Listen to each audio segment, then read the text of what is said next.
va mettre les points. Aujourd'hui, Clément, enfin une rhétorique qui m'intéresse. C'est une autre épidémie que le coronavirus. C'est une épidémie qui touche l'information, les fake news.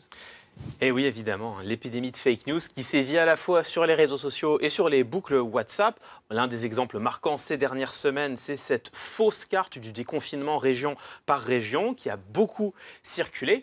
Le phénomène des fake news, en fait, il commence à être bien étudié par les sciences sociales, notamment grâce aux travaux d'une équipe de chercheurs du MIT.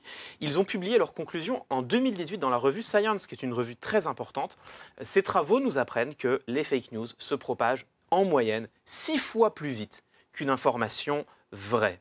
Et ça s'explique par le fait que les fake news activent généralement un trio d'émotions bien connues, la peur, le dégoût et la surprise. On est surpris, on clique, et ça contourne l'esprit critique, ça rejoint quelque chose qu'on connaît en rhétorique. Les émotions saturent notre cognition, saturent notre cerveau et rendent donc plus difficile le recours à la mise à distance, à l'esprit critique. Il est donc important d'adopter des gestes barrières pour lutter contre ces fake news.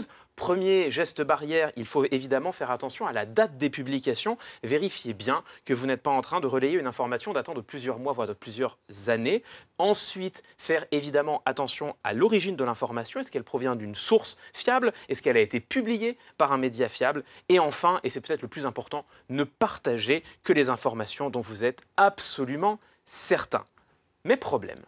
Que se passe-t-il quand une fake news est propagée justement par une source a priori fiable? C'est ce qui s'est passé récemment avec le prix Nobel de médecine, Luc Montagnier.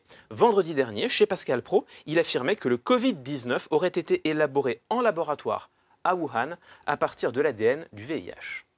On a voulu faire un vaccin contre le sida. Donc on a pris des petites séquences du virus et on les a installées dans la séquence plus grande du coronavirus. Alors, je suis pas sûr de comprendre tout ce que vous dites. C'est-à-dire que dans ce virus, il y a une part de VIH? Voilà, c'est ça.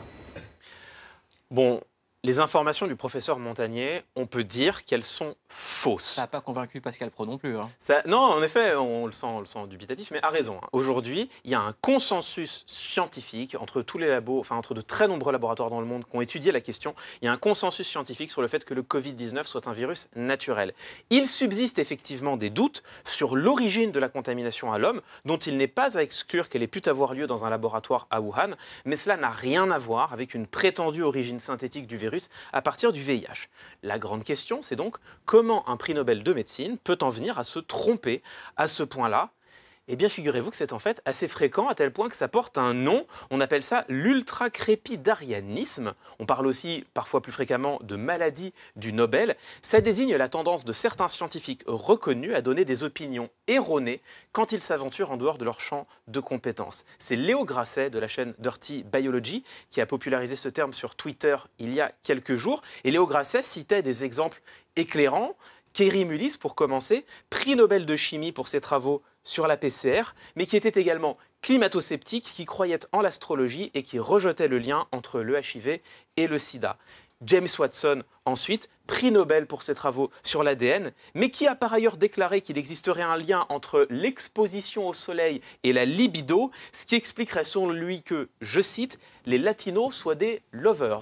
Fin de citation. Et puis tant qu'à faire, il a également déclaré quelques années après que les Africains seraient des personnes, je cite encore, moins intelligentes. Fin de citation, cet homme est encore prix Nobel pour ses travaux sur l'ADN.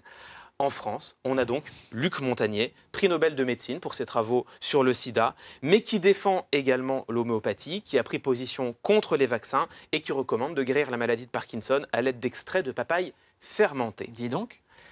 Je crois que c'est l'occasion d'expliquer comment fonctionne en réalité la recherche. En science, les titres, les postes, les récompenses ne garantissent pas d'un chercheur qu'il dise des choses exactes. Ça signifie simplement qu'il a publié des travaux dont la qualité a été reconnue par ses pairs. Or, on peut avoir été très compétent sur un domaine donné, à un moment donné, et dire beaucoup de bêtises à un autre moment ou sur d'autres domaines. Ce qui fait la valeur d'un travail de recherche, ça n'est pas l'autorité d'un scientifique, mais la validation par la communauté des scientifiques. Aujourd'hui, en ce moment, plus que jamais, je crois qu'il est crucial de bien le comprendre avant de donner de l'écho à des théories réfutées ou de la visibilité à des universitaires désavoués.